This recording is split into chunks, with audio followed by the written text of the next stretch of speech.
Prophecy and Mystery. This is the chapter 2 ng ating aklat na ginagamit, yung aklat na isinulat ni Pastor Cornelius Stam. Again, the book could be our reference kasi maraming bagay na pwede nating makuha doon. And let us use the book with extra carefulness kasi siguro may mga bagay din na kailangan pa rin nating pag-aralan at yung i-dig deeper natin. Okay, so going back to our topic, Prophecy and the Mystery, chapter 2 ng aklat, na ang pamagat ay Things That Differ. Okay, so ang pangalawang topic natin is Prophecy and the Mystery. Kagabi, pinag-aralan natin yung dispensations at saka yung principles of God. So we learned na yung principles ng Panginoon, ang hindi yun nagbabago. It does not change. However, yung dispensations ng Panginoon ay nagbabago. Ngayon, dito tayo sa Prophecy and the Mystery. Merong supposition or merong pag-iisip ang karamihan na ang pinaka-importanting division ng Biblia ay ang between the Old and New Testaments. Sinasabi ng karamihan, the Old Testament is for the Jews and the New Testament is for us. Yun yung supposed the most important division ng Bible, Old at saka New Testaments. And this is quite incorrect, however, first of all, that the titles Old Testament and New Testament are not accurate designations of the two sections of the Bible which they are supposed to represent. Hindi siya accurate. Bakit po? As we continue. Halimbawa, dito tayo, the Old Covenant or the Covenant of the Law, later called the Old Covenant or Testament, was not made until 2,500 years of human history had elapsed. The law was given by Moses according to John chapter 1 verse 17 in about 1500 BC as recorded in Exodus chapter 19 and chapter 20. So ulitin ko, yung law of Moses ibinigay ng Panginoong Diyos doon sa bayang Israel sa pamamagitan ni Moses, recorded in Exodus chapter 19 and chapter 20. So that is being said in John chapter 1 verse 17. The law was given by Moses. So ang pinaka-record ng pagbigay ng kautusan doon sa Exodus chapter 19 and chapter 20. We are told concerning this period of time from Adam to Moses that there was no law. Yung period from Adam to Moses, yung gap na yon, merong sinasabing 2,500 years, wala pang law. Basahin natin ang Romans chapter 5 verse 13. So ito yung basihan, sinasabi, verse 13. Okay? For until the law, sin was in the world, but sin is not imputed when there is no law. Nevertheless, death reigned from Adam to Moses, even over them that had not sinned after the similitude of Adam's transgression, who is the figure of him that was to come. Verse 15, but not as the offense, so also is the free gift. Ngayon, yung sinasabi natin dito, yung law sa Exodus chapter 19 at Exodus chapter 20 ibinigay, from Adam to Moses, there was about an approximate year of 2,500 years. Yung gap noon from Adam to Moses, wala pang law, wala pa yung law ng Panginoon na ibinigay doon sa bayang Israel na nakarecord doon sa Exodus chapter 19 and chapter 20. The law had not yet been given.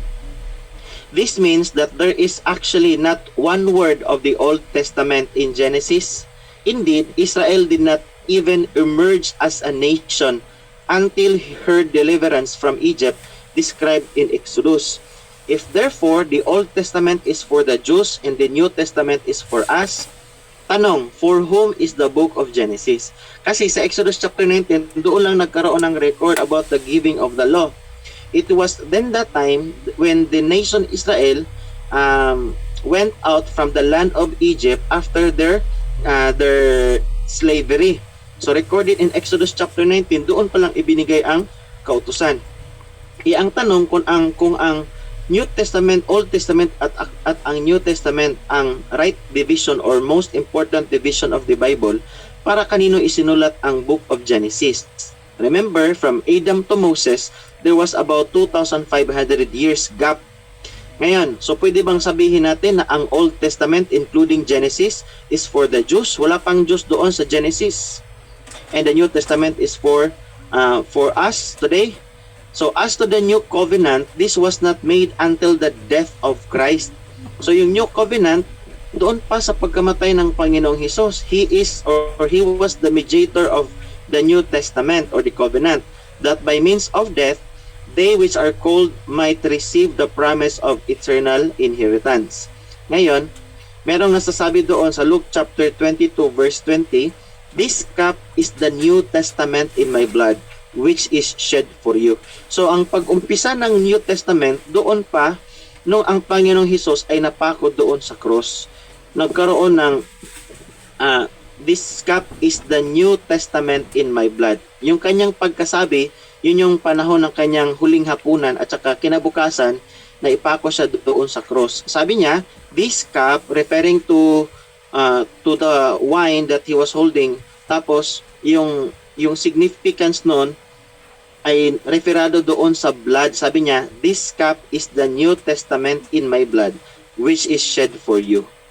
Ngayon, it should be noted too that both the actual Old and New Testaments, though they affect us, were made with the nation Israel. Yung Old at saka New Testament ay ginawa para sa bayang Israel. And that the New Covenant simply promises that Israel will one day render spontaneously the obedience required for her under the Old Covenant.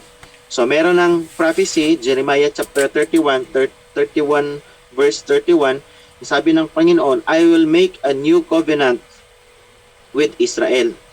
Ngayon, let us move forward. The most important division in the Bible then is not that between the so-called Old and New Testaments. So karamihan, ang pinaka-tamang division ng Bible is the Old at saka New Testament. That is not correct. Bakit? Kasi yung New Testament nag-umpisa doon sa pag-shed ng blood ng Panginoong Hesus. Tapos yung Old Covenant doon ibinigay sa bayang Israel sa pamamagitan ni Moses, recorded in Exodus chapter 19 and chapter 20. Para kanino ang Genesis?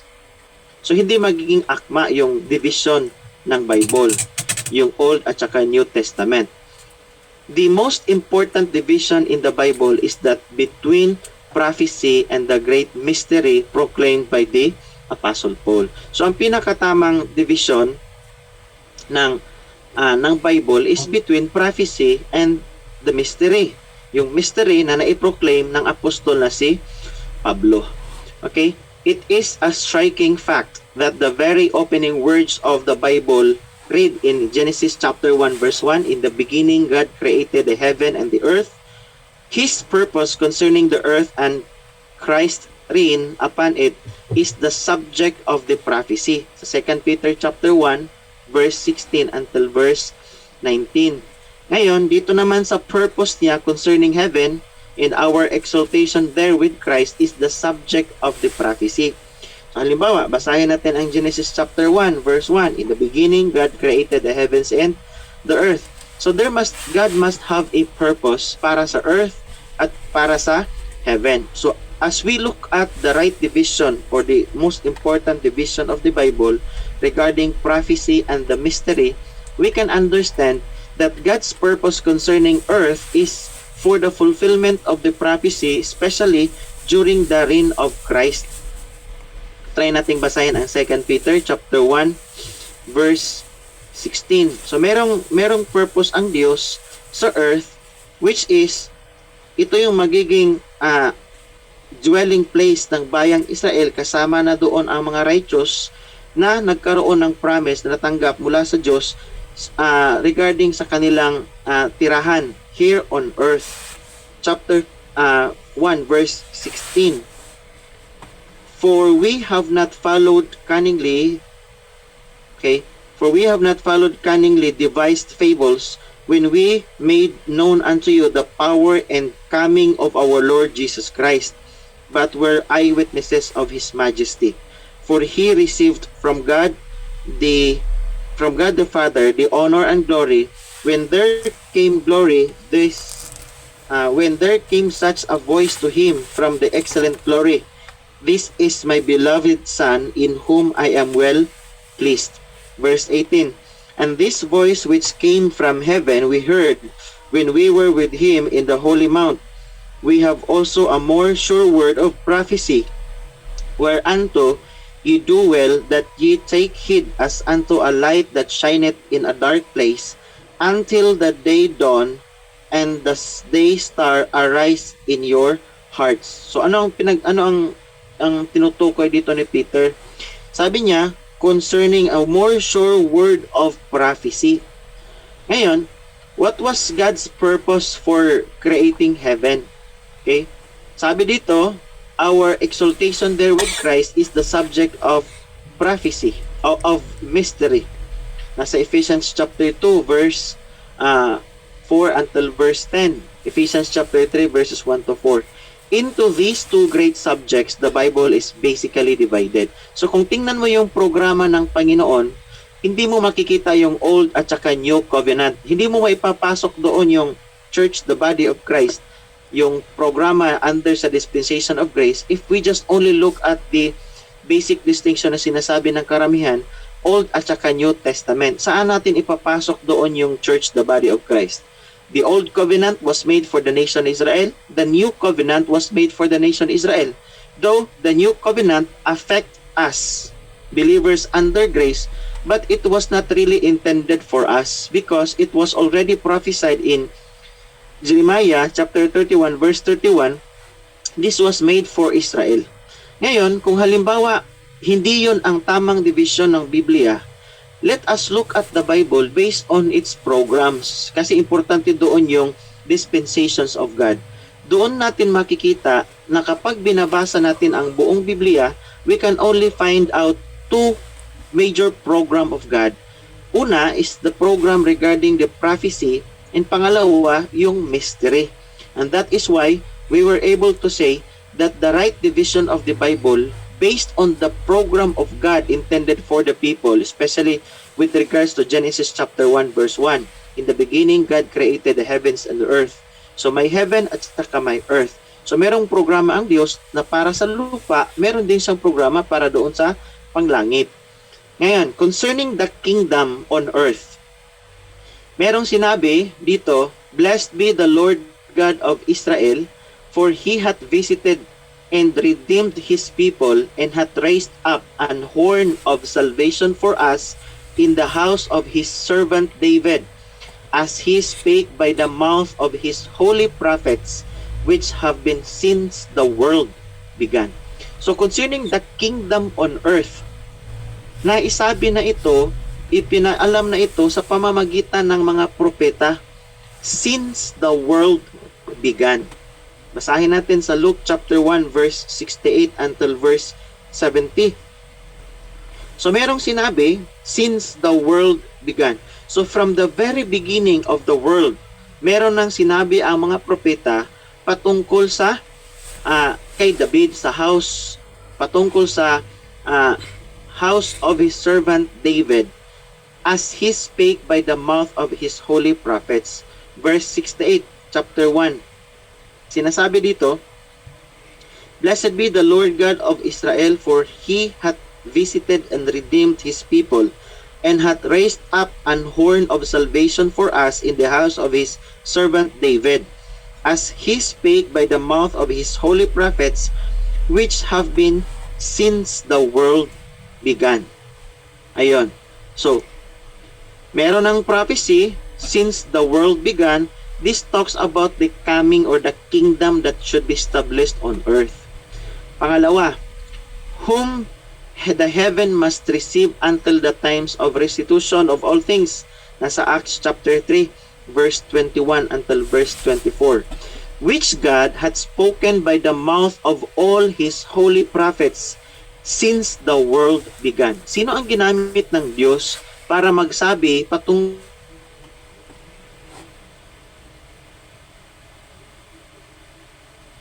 So ginamit niya yung kanyang holy prophets. Kailan nag-umpisa? Sabi dito, since the world began. Yea, and all the prophets from Samuel and those that follow after, as many as have spoken have likewise foretold of these days. Ngayon, pagdating naman sa church, the body of Christ, concerning the church, the body of Christ, ano ang sinabi ng apostol na si Pablo? Romans chapter 16 verse 25. Meron itong malaking pinagkaiba. Kaya kapag pinag-uusapan natin yung dalawang programa ng Diyos, the prophecy and the mystery, which is the right division of the Bible, based on the programs, we will be able to understand two different programs, two different destinations, and two different purposes. Sa earth at saka sa heaven. In chapter 16 verse 25, sinabi ng apostol na si Pablo, "Now to him that is of power to establish you according to my gospel, and the preaching of Jesus Christ according to the revelation of the mystery, which was kept secret since the world began." So, tingnan natin itong salitang o phrase na nagsasabing kept secret since the world began. So, ano ba ang naitago since the world began? Sabi niya, according to the revelation of the mystery which was kept secret since the world began. Balikan natin. Now to him that is of power to establish you according to my gospel, and the preaching of Jesus Christ. Merong preaching about Jesus Christ according to the revelation of the mystery. And this mystery that was revealed to the Apostle Paul was kept secret since the world began. Sa 1 Corinthians chapter 2 verse 7. So this is concerning the church or the teachings about the mystery. So ang sinasabi, this was kept secret since the world began. Verse 7. But we speak the wisdom of God in a mystery, even the hidden wisdom which God ordained before the world unto our glory. Ayan, a mystery ordained before the world unto our glory. So since the world began, kept secret, yung sa holy prophets concerning the kingdom, this was spoken by the mouth of all his holy prophets since the world began. So sa umpisa pa ng sanlibutan, sinabi na yan ng mga propeta, and that is regarding the kingdom. When Paul spoke about the church, the body of Christ, the program under the dispensation of grace, he told the believers this mystery was kept secret since the world began. So malaki po ang pinagkaiba. Yung since the world began, it was spoken by the mouth of all holy prophets and kept secret since the world began. Nasa Ephesians chapter 3 verse 5, meron din tayong mababasang which in other ages was not made known. Basahin natin sa Ephesians chapter 3. So, ito yung mahalagang distinction na pag-uusapan natin kasi ito yung common mistakes ng karamihan, lalong-lalo na ng mga Bible preachers and teachers, assuming or presuming, understanding, or having a notion or an intuition that the Pauline epistles were also an additional epistles for the kingdom church, but there is no different program. Tingnan natin sa Ephesians chapter 3 verse 5. Sabi ni Pablo, which in other ages was not made known unto the sons of men, as it is now revealed unto his holy apostles and prophets by the Spirit. Ano ang sinasabi ni Pablo, which in other ages was not made? Backward lang tayo, nasa verse 3. Whereby when ye read, ye may understand my knowledge in the mystery of Christ, which in other ages made known unto the sons of men. Ngayon, so merong ipinangaral si Pablo patungkol kay Kristo according to the revelation of the mystery, and this preaching was not made known unto the sons of men. Ephesians chapter 3 until verse 9, sabi ni Pablo, and to make all men see what is the fellowship of the mystery, which from the beginning of the world hath been hid in God, who created all things by Jesus Christ. So kailan pa siya itinago? Sabi dito, from the beginning of the world. Ano ang itinago? Yung mystery. kanino ini-revealed? Doon lang kay Apostol Pablo. Kaya isinulat niya at ito ang dahilan kung bakit meron tayong knowledge pagdating sa mystery na ibinigay ng Panginoong Hesus doon kay Apostol Pablo. Chapter 1 verse 26 ng Colosas, sinabi ng apostol na si Pablo, even the mystery which hath been hid from ages and from generations, but now is made manifest to His saints. So yung mystery was hidden from ages and from generations. Pero ngayon, this is now revealed. Ngayon, balikan natin, pag-usapan natin yung prophecy and the Messianic Kingdom. So merong dalawang program ang Diyos. Balikan natin ulit yung tinatawag na prophecy and mystery. So the most proper division of the Bible in the most or sabihin natin right division of the Bible concerning God's program is between prophecy and the mystery. Hindi po siya Old at saka New Testament. Ngayon, yung programa ng Diyos under the prophetic program and under the Messianic Kingdom, number 1. So ano yung characteristics nito? It will be set up on earth.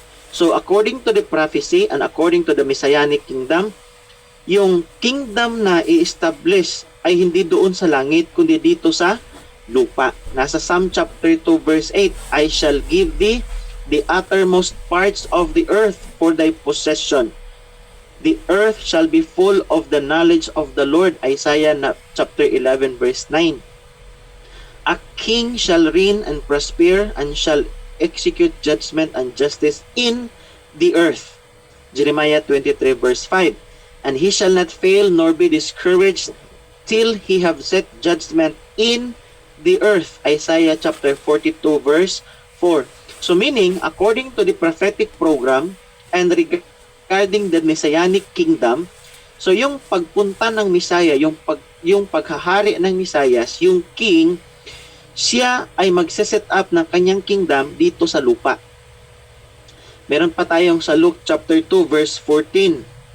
Matthew chapter 5 verse 5, blessed are the meek, for they shall inherit the kingdom, inherit the earth. Matthew chapter 6 verse 10, so yung prayer na ibinigay ng Panginoon, thy kingdom come, thy will be done. Ayun, yun yung prayer na ipinangaral. Okay? Tapos, as it is in heaven, on earth as it is in heaven. So, basahin lang natin ang chapter 5 verse 5. Sabi dito,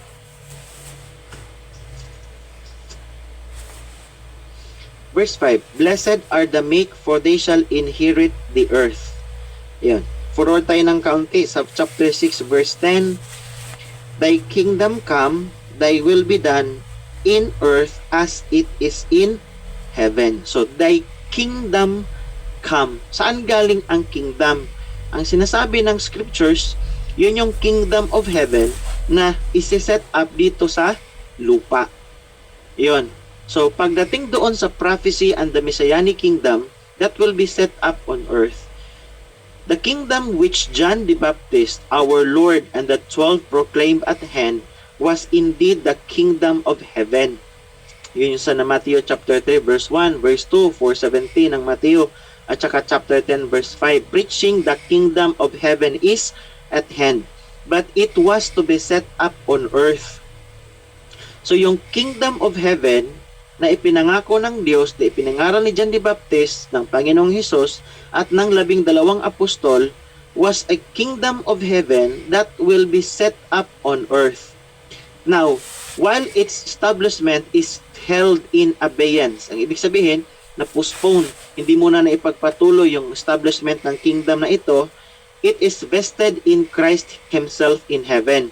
But the goal of prophecy is the establishment of the kingdom on earth.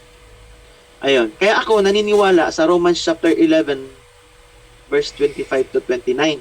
So that is regarding Israel, of which the promise to them will be realized, and that particular realization of that promise will be here on earth. Kasi yung pangako dito sa lupa thy kingdom come. Now, it will be a theocracy. Pangalawang characteristic ng prophecy and the Messianic kingdom, it will be theocracy. Okay? They shall call his name Emmanuel, which being interpreted is God with us. Isaiah 7:14, Matthew chapter 1 verse 23. And his name shall be called the mighty God. Isaiah 9:6. The Lord shall be king over all the earth. Zechariah 14:9. And the king, the Lord of hosts. Zechariah chapter 14 verse 16. So, saan ang magiging lugar kung saan maghahari ang king over all the earth? So that will be a theocracy. So it was being prophesied that the king would be the Lord Jesus Christ. He came from the lineage of David. Number 3, it will be centered at Jerusalem, Israel's capital city. So, yung sentro ng kingdom na yon ay ang Jerusalem. Out of Zion shall go forth the law and the word of the Lord from Jerusalem. The Lord of hosts shall reign in Mount Zion and in Jerusalem. At that time they shall call Jerusalem the throne of the Lord. Jeremiah 3:17. Thus he will reign primarily over Israel. So, ang sentro ng kingdom na yon ay nasa Jerusalem, Israel's capital city. Next, this was confirmed by the angel Gabriel in Luke chapter 1 verse 32 to 33, by the wise men, Matthew chapter 2 verse 1 and verse 2, and by the Lord himself, Matthew chapter 19 verse 28. Basahin natin ang Matthew chapter 19 verse 28. So yung sentro ng kingdom na yon ay ang Jerusalem. Verse 28. And Jesus said unto them, Verily I say unto you, that ye which have followed me in the regeneration, when the Son of Man shall sit in the throne of his glory, ye also shall sit upon 12 thrones, judging the 12 tribes of Israel. Ayan. So, anong gagawin ng 12 apostol? They will also be judging the 12 tribes of Israel. Next, number 4, it will extend to all the earth. So, another characteristic of this prophecy and the Messianic kingdom, it will extend to all the earth. All kings shall fall down before him, all nations shall serve him. Psalm chapter 72 verse 11. And there was given him dominion and glory and a kingdom, that all people, nations, and languages should serve him. Daniel chapter 7 verse 14. So ano ang sinabi? All people and languages should serve him. Yea, many people and strong nations shall come to seek the Lord of hosts in Jerusalem and to pray before the Lord. Zechariah chapter 8 verse 22. So ang ibig sabihin, yung kingdom na i-establish according to the prophetic program, according to the Messianic kingdom and prophetic to prophecy, is ang sentro is Jerusalem dito sa lupa, and it will extend to all the earth. Number 5, all Israel then be saved. So, yung Israel na pinangakuan, maliligtas sila. They shall all know me, from the least of them unto the greatest of them. Jeremiah 31:34. And I will save them, and I will cleanse them, so shall they be my people, and I will be their God. In Ezekiel chapter 37 verse 23. And this was also confirmed by Paul in Romans chapter 11 verse 26. Nung sinabi ng apostol na si Pablo, so all Israel shall be saved. Basahin natin sa verse 26. And so all Israel shall be saved, as it is written, there shall come out of Zion the deliverer, and shall turn away ungodliness from Jacob. So, verse 27, for this is my covenant unto them, when I shall take away their sins. Ngayon, so maliligtas ang bayang Israel. This is according to prophecy, and this is according to the Messianic Kingdom program. Next, number 6. Israel's suffering and sorrow will then be over. Sa ngayon, ang Israel nasa panahon sila ng pagkikipagdigma. laban sa Iran. Okay? So maraming troubles, wars, and even sufferings. But time will come that when this kingdom will be realized, established on earth, yung kanilang suffering and sorrow will then be over. Speak ye comfortably or comfortingly to Jerusalem, that her warfare is accomplished, that her iniquity is pardoned. Nasa Isaiah 40 verse 2, give unto them beauty for ashes, the oil of joy for mourning, the garment of praise for the spirit of heaviness. Isaiah 61 verse 3, they shall obtain joy and gladness, and sorrow and sighing shall flee away. Isaiah 35 verse 10. Let us remember that the climax or the climax of every prophet, especially during the time of the prophets in Israel, is always the restoration of the nation Israel, the salvation of Israel. And so as the promises that their sorrow and sufferings will be over. Ayan. So yun yung mga prophecy concerning the nation Israel.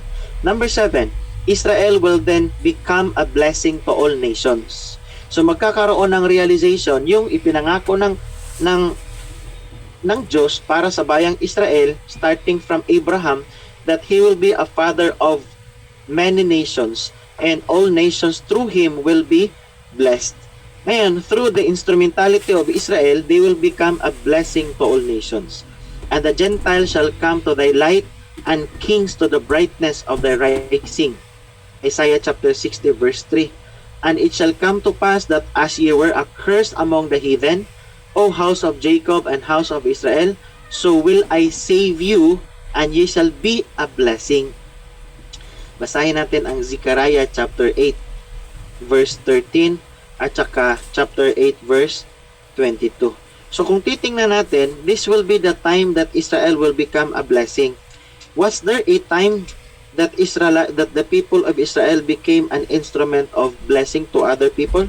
Kung tingnan natin yung program na ni-reject nila yung offer ng kingdom, hindi yung nagkaroon ng katuparan. It's because they rejected the Messiah, they rejected the prophets, they killed the prophets, the Messiah, and then the apostles, and the people who were filled with Spirit.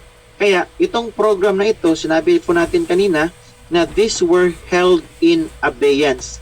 Ang ibig sabihin, this program was postponed for a season, but this will be continued because according to the prophecy, lahat ng mga ipinangako ng Diyos para sa bayang Israel ay magkakaroon ng katuparan. Chapter 8 verse 13 ng Zechariah, it says, and it shall come to pass that as ye were accursed among the heathen, O house of Judah and house of Israel, so will I save you, and ye shall be a blessing. Fear not, but let your hands be strong. Dito tayo sa verse 23. Thus saith the Lord of hosts, in those days it shall come to pass that 10 men shall take hold out of all languages of the nations, even shall take hold of the skirt of him that is a Jew, saying, we will go with you, for we have heard that God is with you. So ilang taong Gentile ang hahawak doon sa skirt ng isang Jewish, ng isang Jew. Sabi dito, 10 men, okay, shall take hold out of all languages and nations. So this means that Israel will then become a blessing to all nations. So kailan ito mangyayari? Hindi ito nangyari during their time, during the time of Jesus. Hindi ito nangyari sa panahon natin ngayon, but this will have a future realization or future fulfillment. Okay? So ngayon, kailan? Pagpapatuloy muna natin. These promises date back to the covenant which God made with Abraham. Sabi kasi ng Diyos doon kay Abraham, I will multiply thy seed, and in thy seed shall all nations of the earth be blessed. Nasa Genesis chapter 22 verse 17 until verse 18. Ano ang sinabi ng Diyos kay Abraham? I will multiply thy seed, and in thy seed shall all the nations of the earth be blessed. Ngayon, number 8, yung government, yung panggobyerno will be purified. sa panahon natin ngayon, yung government ng Israel, hindi pa talaga siya purified. Meron pa ring mga accusations ng corruption, ng kahit ano, meron pang accusations of war crimes, genocide doon sa Gaza. Tapos, it's because hindi naman talaga si Kristo na ang naghahari sa panahon ngayon sa bayang Israel. But during the kingdom or the messianic reign or during the reign of Christ, in fulfillment of the prophecy, the government will be purified. So kailan ito mangyayari? Sa panahon na ang king na ang maghahari sa bayang Israel, and the Israelites will become a blessing to all nations, to many nations, and their government will be purified. With righteousness shall he judge the poor, and reprove with equity for the meek of the earth. Isaiah 11:4. As the earth bringeth forth her bud, and as the garden caused the things that are sown in it to spring forth, so the Lord God will cause righteousness and praise to spring forth before all the nations. A king shall reign and prosper, and shall execute judgment and justice in the earth. Jeremiah 23 verse 5. So, sino ang mag-i-execute ng judgment? Ang king, and he will prosper, and he shall execute judgment and justice in the earth. Kaya kung titingnan natin yung governments dito sa sanlibutan sa panahon natin ngayon, we cannot expect a very purified government kahit saang magbansa dito sa mundo. Bakit? Kasi ang perfect government, a purified government, will only happen in Israel when the king shall reign and prosper and shall execute judgment and justice in the earth, as prophesied by Jeremiah chapter 23 verse 5. So doon lang magkakaroon ng perfect and purified government. Yes, merong mga leaders kahit nasa Pilipinas, sinasabi natin na kung pagpipilian, mas okay kung ikukumpara doon sa iba. But that is not the fulfillment of the promise that was given to the nation Israel. Kasi yung sentro ng kingdom na yon ay Israel. At doon sa bayang Israel, when the king reigns, the government will be purified. Number 9, war and bloodshed will be abolished. So during the reign of the king, in fulfillment of the prophecy and the messianic kingdom, magkakaroon na ng abolition. Mawawala, mahihinto yung war and bloodshed, yung pagdanak ng dugo. His name shall be called the Prince of Peace. Isaiah 9:6. And he shall judge among the nations, and shall rebuke many people, and they shall beat their swords into plowshares, and their spears into pruning hooks. Nation shall not lift up sword against nation, neither shall they learn war anymore. So, ngayon, sa panahon natin, this is a very sad reality na kahit tayong mga maliliit na bansa, apektado tayo sa girian or conflict ng ibang mga bansa. For example, ang gasolina dito sa amin sa Masbate is already 88 or 90 pesos na. Kahapon, nung nagpagasolin ako, 65. Tapos kanina, nag-68. Ngayon, balita ko, 88 pesos na daw. Bakit ganon? It's because we are affected by the war in the Middle East. We are not a direct contributory to the war, nor we are used as a subject or as an instrument for the escalation of the war. But here we are reaping the results of that particular war in the Middle East. So, sino ang involved? Amerika. Pangalawa, ang Israel. At saka ang Iran. May nagtatanong, bakit ganon? Bakit ganon na lang katindi ang galit ng Israel at Iran sa isa't isa? So, it takes a lot of knowledge para ma-trace natin yung pinakaugat ng kanilang hidwaan. But according to the prophecy, Israel, though he may be involved in many aggressions in wars, especially during the Great Tribulation, a nation will rise against nation.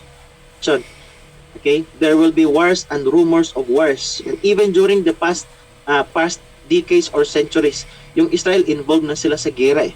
Pero, darating yung panahon na yung war at saka bloodshed will be abolished. Kailan? Sa panahon na ang magja-judge, ang maghahari ay ang Prince of Peace. Sino siya? Yan ang king na ipinangako ng Panginoong Diyos na maghahari sa bayang Israel, and he will be the Prince of Peace. Kaya magkakaroon na ng paghinto ng war and bloodshed. So, this bloodshed and war, especially with regards to the nation Israel, will eventually stop. Mahihinto na siya. Ngayon, let us continue. Number 10. Health and long life will be restored to human race. Ano ang ibig sabihin? Health and long life will be restored to the human race. Then the eyes of the blind shall be opened, and the ears of the deaf shall be stopped. Then shall the lame man leap as an hart, and the tongue of the dumb sing. Isaiah 35 verse 5 to verse 6. So wala na silang mga infirmities, mga physical infirmities.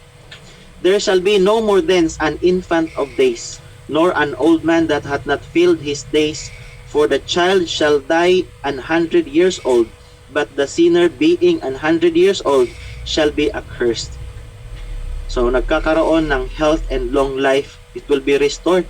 Number 11, the animal creation will be tamed.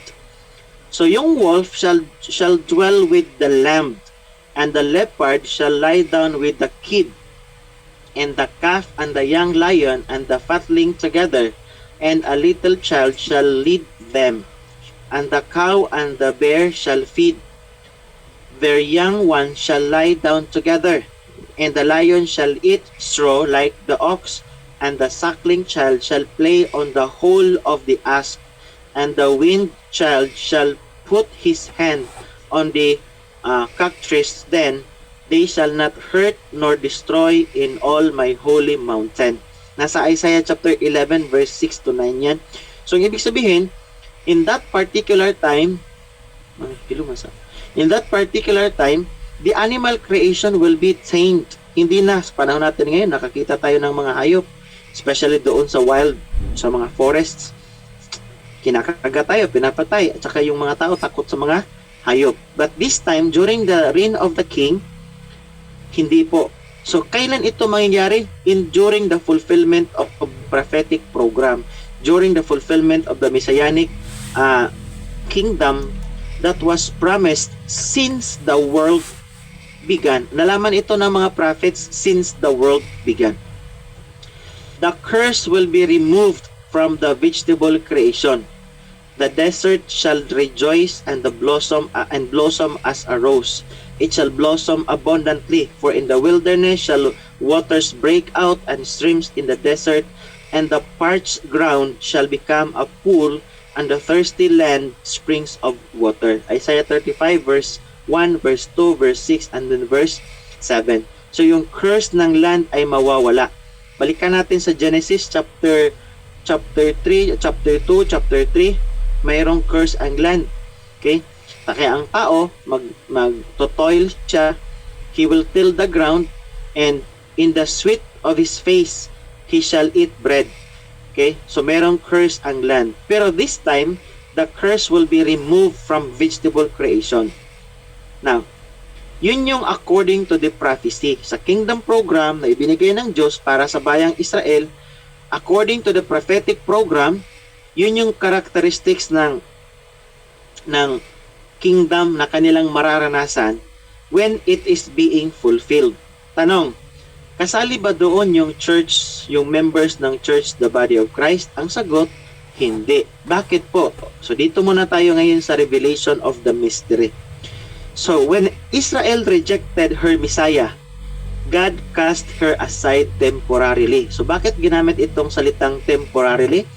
Because after the mystery program, the prophetic program will be put into its action again, or it will be continued along with the other nations. Ngayon, this was temporarily held in abeyance. Ang ibig sabihin, it was postponed muna, stop muna, okay, because Israel rejected her Messiah. Ngayon, sa ating panahon, ang Diyos ay nag-o-offer to all of His enemies everywhere. Ang kanyang ino-offer ay reconciliation by the grace alone through faith in the rejected Christ. Thus, the dispensation of the grace of God was ushered in so that those willing to accept God's grace might be reconciled to Him in one body by the cross. So, tandaan natin, during the revelation of the mystery, so Israel rejected her Messiah. Temporarily, they were set aside. So, nagkaroon ng panibagong programa ang Diyos. Thus, the dispensation of the grace of God was ushered in, o sabihin natin inserted. Ang salitang inserted doon sa Bible, ushered in, ang ginamit doon, they were cut. Kaya ngayon, gamitin lang natin itong mga term na ito para maipaliwanag natin na there is this change of God's dispensation from the prophetic role unto Himself through the grace of God, through faith in the rejected Christ, and reconcile all men unto Him and make them member in this one body by the cross. Now, tingnan natin sa Romans chapter 11 verse 2. Program para sa bayang Israel, sa sinasabi ko, was held in abeyance. Verse 32, for God hath concluded them all in unbelief, that He might have mercy upon all. Ngayon, let us continue. The main features of this hitherto unrevealed program were as follows. Balikan natin, yung mystery, hindi ito na-i-reveal nung unang panahon, since the world began.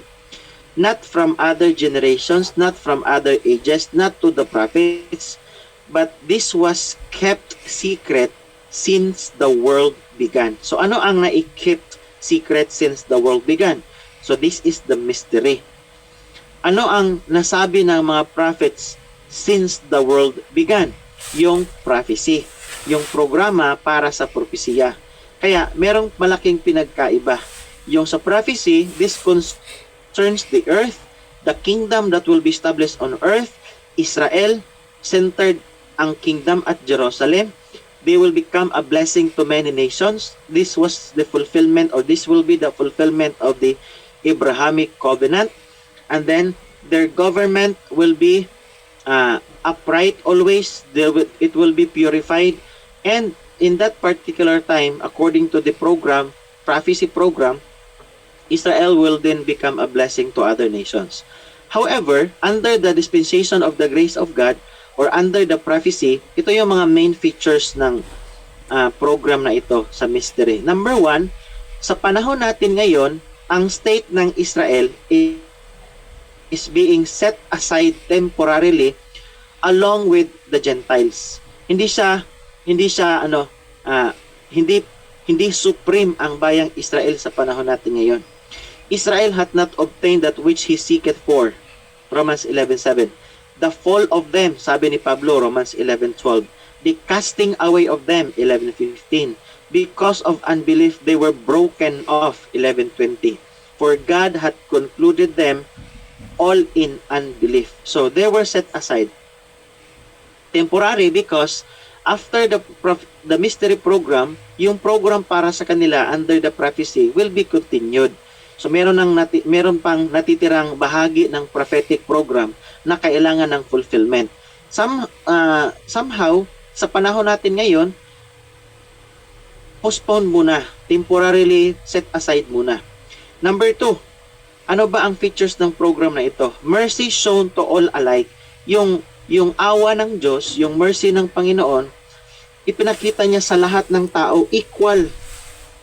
For God hath concluded them all in unbelief, that He might have mercy upon all.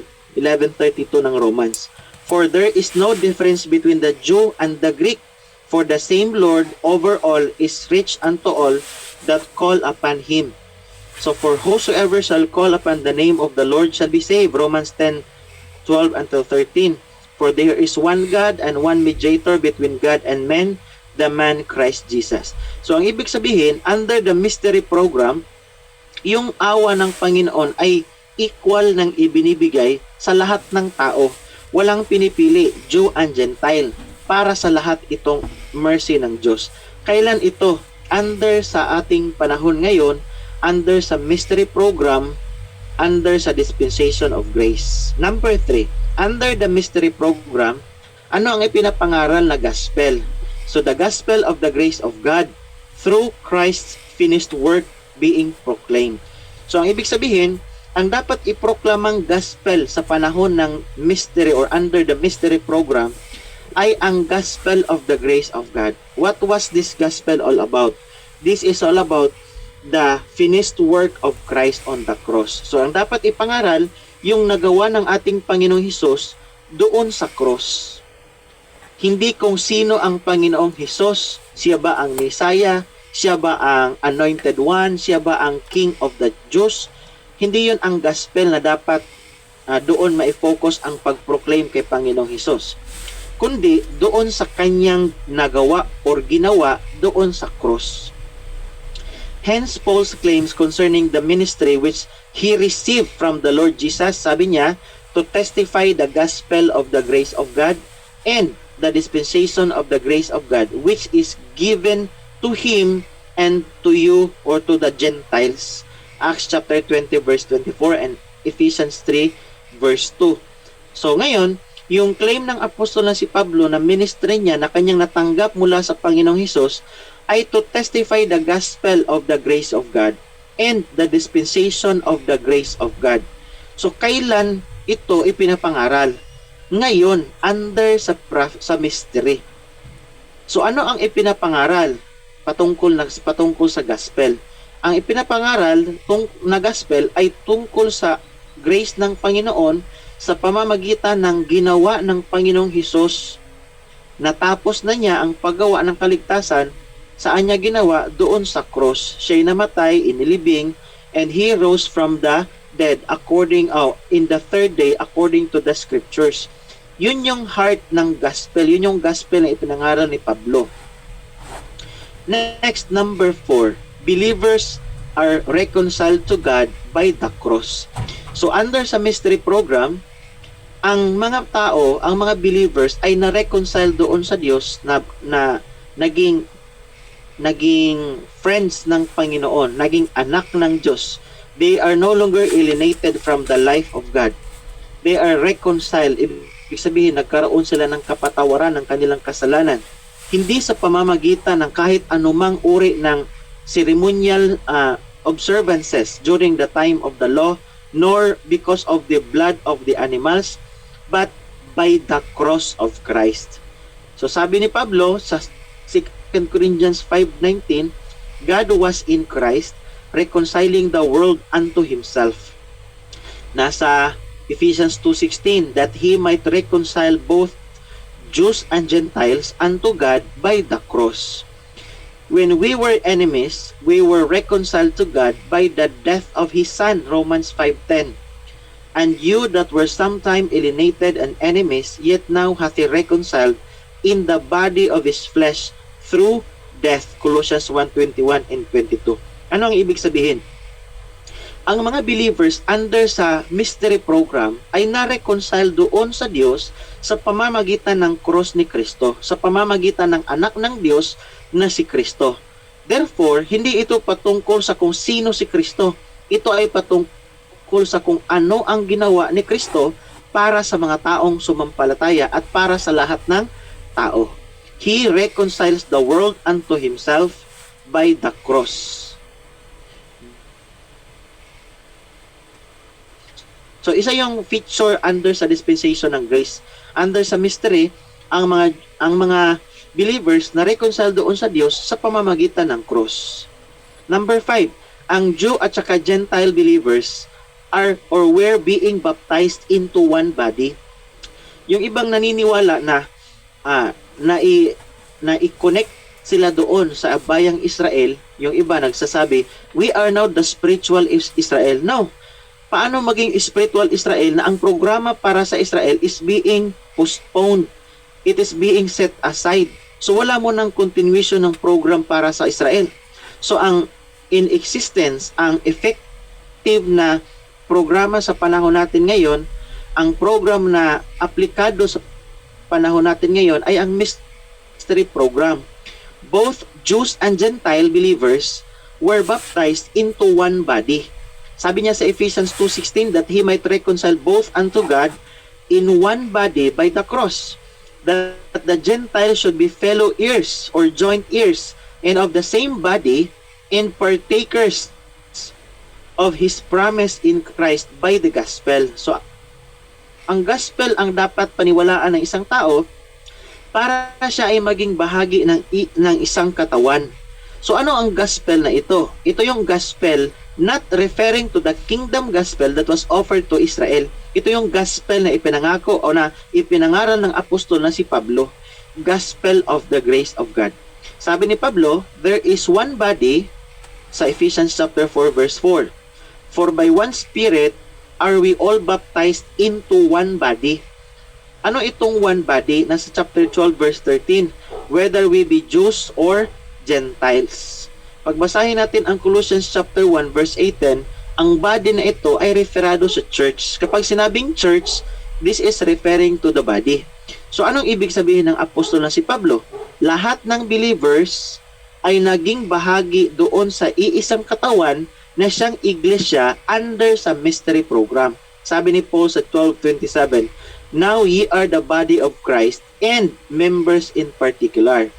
So we being many are one body in Christ and everyone members of one another. Romans 12:5. Meron pa siyang sinabi sa Galatians 3:27, for as many of you as have been baptized into Christ have put on Christ. There is neither Jew nor Greek, for ye are all one in Christ Jesus. So wala nang distinction between the Jews and the Gentiles, the Greeks and the other race or other people, other languages and nations. Lahat tayo, we are one in Christ, all members of this one body. Kaya ito yung isang katangian ng mystery program na hindi katulad doon sa program according to prophecy. Meron pa, number 6, this body of believers given a position in Christ in the heavenlies. Ang ibig sabihin, under the mystery program, yung pangako ng Diyos para sa mga believers ay hindi para tumira dito sa lupa. Kundi ang pangako ng Diyos ay magkaroon tayo ng heavenly blessings, heavenly possession doon sa langit. And God hath raised us up together and made us sit together in heavenly places in Christ Jesus. Ephesians 2:6 yan. God hath blessed us with all spiritual blessings in heavenly places in Christ. 1:3 ng Ephesians. Sabi pa ni Pablo sa Philippians 3:20, for our conversation or citizenship is in heaven. Sabi ni Pablo sa Colossians 3:1 until verse 3, if ye then be risen with Christ, seek those things which are above, which where Christ sitteth on the right hand of God.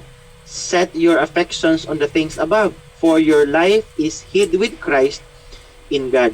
So ang mga believers under sa mystery program, meron silang place, meron silang pangakong natanggap mula sa Diyos na sila'y maninirahan doon sa langit. Ngayon, tanong, ano ba ang importance ng mystery sa atin? Number 1, God has made it known. Ang ibig sabihin, yung mystery na ipinangaral ng apostol na si Pablo ay naging ipinangaral niya, ipinahayag niya. That is very important. God wants this mystery to be known to all men, having made known unto us the mystery of His will.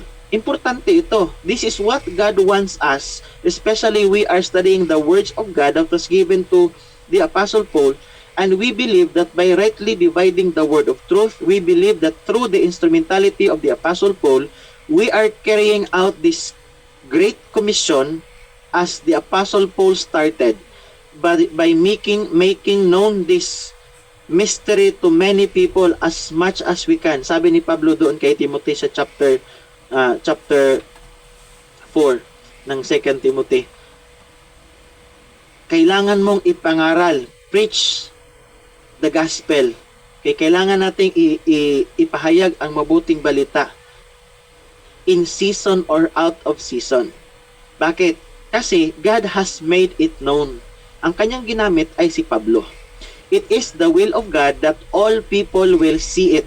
All people will look at it. All people will study it and be approved. Workmen that are approved by God.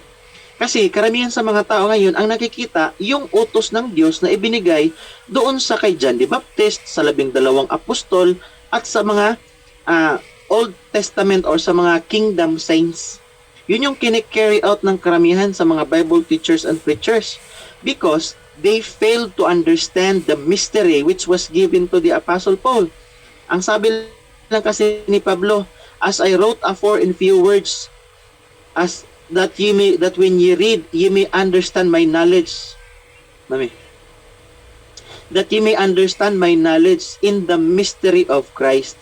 Ngayon, this is the will of God that all people will see it. Sabi ni Pablo, and to make all men see what is the fellowship of the mystery. Panahon natin ngayon, ito yung obligation ng bawat believer na malaman ng lahat ng tao na hindi na tayo under sa prophecy program. Nasa mystery program tayo, and the gospel that should be preached is not the gospel concerning the kingdom, concerning the reign of Christ on earth, concerning Israel, concerning all those observances given by the Lord to the nation Israel, but concerning the grace of God whereby a Jew or a Gentile could be saved through the gospel. And that particular gospel is the gospel of the grace of God. The content, the message is that Christ died for our sins, He was buried and rose on the third day. Ngayon, sa panahon ni Pablo, he asked prayers for open doors to make it known. Mag-preach, lalong-lalo na kung iisipin, if we are to put our shoes, if we are to put ourselves on the situation of the Apostle Paul, sabi niya, praying that God would open unto us a door of utterance to speak the mystery of Christ. Yung iba sa atin ngayon, alam ang mystery, pero siguro yung iba, because of many personal reasons, hindi talaga na ipapangaral ang mystery program. Because there are many circumstances, especially when we are living, kung halimbawa, nandun tayo sa mga Muslim countries, bawal sa kanila ang Biblia. Hindi ka pwedeng openly magpahayag ng salita ng Diyos. Especially when you are in Israel. Kalaban sila ng Panginoon sa panahon ngayon . Especially when we are preaching about the gospel of the Lord Jesus, gospel of the grace of God. We are preaching about Jesus Christ, and we are accepting the Apostle Paul as the apostle for the Gentiles.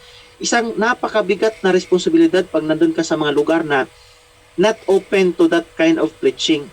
Good for us, we are in the Philippines, but somehow in the Philippines, there are many compromises and sacrifices sometimes. Bakit? Hindi rin naman kasi lahat ng tao ay open for such kind of learning, for such preaching. Kaya sabi ni Pablo that God would open unto him a door of utterance to speak the mystery of Christ. Number 4, he asked prayers for an open mouth and boldness to proclaim it. Sabi niya, that I may open my mouth boldly to make known the mystery of the gospel. Ephesians chapter 6 verse 19. Ganon ka-importante yung preaching ng mystery. A knowledge of it imparts spiritual encouragement and enlightenment. Sabi ni Pablo, that their hearts might be comforted unto all riches of the full assurance of understanding. The acknowledgement means full knowledge of the mystery. So dapat malaman ito ng mga tao. Bakit? Kasi you cannot be truly into God's words, or you cannot be truly into God's commands if we do not follow what is a command that God has given for us under the mystery program. May mga taong nagsasabing sinusunod nila ang Diyos, ngunit ang utos na sinusunod ay hindi utos ng Diyos para sa panahon natin ngayon. Yung utos na sinusunod ay ang utos ng Diyos under sa kingdom or sa prophetic program. So hindi po siya akma. Number 6, believers are established by it. Sabi ni Paul sa Romans chapter 16 verse 25, "Now unto him that is of power to establish you according to my gospel." So yung establishment ng believers, ang Diyos ang mag-i-establish sa mga believers. Saan ibabase? According to my gospel. Second, and the preaching of Jesus Christ according to the revelation of the mystery. Meron pa, nasa verse 26, and by the scriptures of the prophets. Kaya dapat alam natin kung ano ang gospel na dapat ipangaral. Ano ang preaching natin tungkol kay Panginoong Hesukristo? According to prophecy or according to the revelation of the mystery? Kasi si Jesus din naman ang ipinapangaral ng mga 12 apostol. Ipinangaral ng mga apostol yung prophecy concerning kay Jesus. Si Jesus din yung pinapatungkulan. Siya din yung fulfillment ng sinasabing there will be a king that shall reign on earth, especially in the nation Israel. Si Jesus yun yung Messiah na kanilang hinihintay. Somehow, sa panahon din ng dispensation of grace, under the mystery program, we are also preaching Jesus Christ, but not according to prophecy. We are preaching Jesus Christ according to the revelation of the mystery. Kaya, ganun ka-importante yung malaman natin yung mystery program. Number 7, this mystery program was proclaimed for the obedience of faith. So, ang dapat sundin talaga yung proclamation ng mystery program, not the kingdom. Now made manifest and by the scriptures of the prophets. Okay, yung prophetic scriptures made known to all nations for the obedience of faith. So ano ang dapat sundin? Yung proclamation ni Pablo patungkol kay Panginoong Hesus according to the revelation of the mystery. Forward natin ng kaunti, bilisan natin kasi nasa 8:43 na yung time natin. I would love to entertain questions. Basic distinctions between prophecy and mystery. Okay? Number 1, this concerns a kingdom. Yung prophecy, kingdom ang pinag-uusapan. Daniel chapter 2 verse 44, God will set up a kingdom on earth that shall destroy all other kingdoms, and this particular kingdom will stand forever, according to the prophecy. Pag sa mystery, it does not concern a kingdom, it concerns a body. The church, which is the body of Christ. Second, the prophecy is concerns about the kingdom to be established on earth, while the mystery, ang kanyang pinatutungkulan, ang kanyang mensahe ay ang the body given a position in heaven. So contrast talaga yung kingdom to be established on earth under sa prophecy. Ang body na binigyan ng position in heaven ay under sa mystery. Meron pa, according to the preaching, to the revelation of the mystery, Christ is to be its king. According sa mystery naman, sabi ni Pablo, Christ is the living head of the church. So merong malaking pinagkaiba. Bakit hindi ito naiintindihan ng mga ibang nagtuturo ng salita ng Diyos? Maybe because they failed to exert more effort in studying Pauline epistles. Another, according to the preaching of the mystery, the kingdom prophesied. Kailan pa nag-umpisa? Since the world began. Pero yung body chosen in Christ before the world began, but kept secret since the world began. Doon lang ipanaalam kay Apostol Pablo. Kaya tinawag siyang mystery. Hindi ito alam ng ibang mga propeta noon. So ang kingdom prophesied since the world began. The body or the mystery program kept secret since the world began. Pero ngayon, inireveal na sa pamamagitan ni Apostol Pablo. Under sa prophecy, Israel will be given supremacy over the nations. So ang lamang talaga sa prophecy, magiging supreme ang bayang Israel over the nations. But under the mystery, Jew and Gentile were put in place on the same level before God. So ibig sabihin, walang lamang. Jew and Gentile, parehas lang ng status sa harapan ng Panginoon. Nung sinabing, for all have sinned and fall short of the glory of God, Jew and Gentile, lahat ng tao. It's because, sa ngayon, ang gusto ng Diyos ay magkaroon ng isang katawan na composed ng iba't ibang uri ng lahi, Jew and Gentile. Ang kailangan lang para maging member ay sumampalataya sa mabuting balita na ipinangaral ni Apostol Pablo, ang mabuting balita patungkol kay Kristo na siya'y namatay, inilibing at nabuhay namang uli. Next, prophecy. The Gentiles to be blessed through Israel's instrumentality. Yung summary na lang ito, basic distinctions. Kaya medyo, bilisan ko na lang kasi napag-usapan natin ito kanina. Ang Gentiles ay magkakaroon ng blessings through Israel's instrumentality.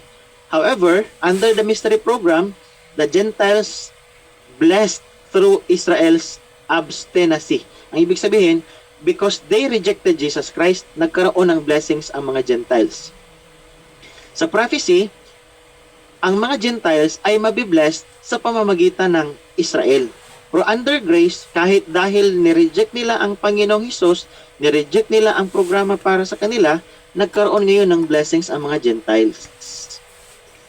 Next, under the prophecy, the Gentiles to be blessed through Israel's rise. Under sa mystery, the Gentiles blessed through Israel's fall.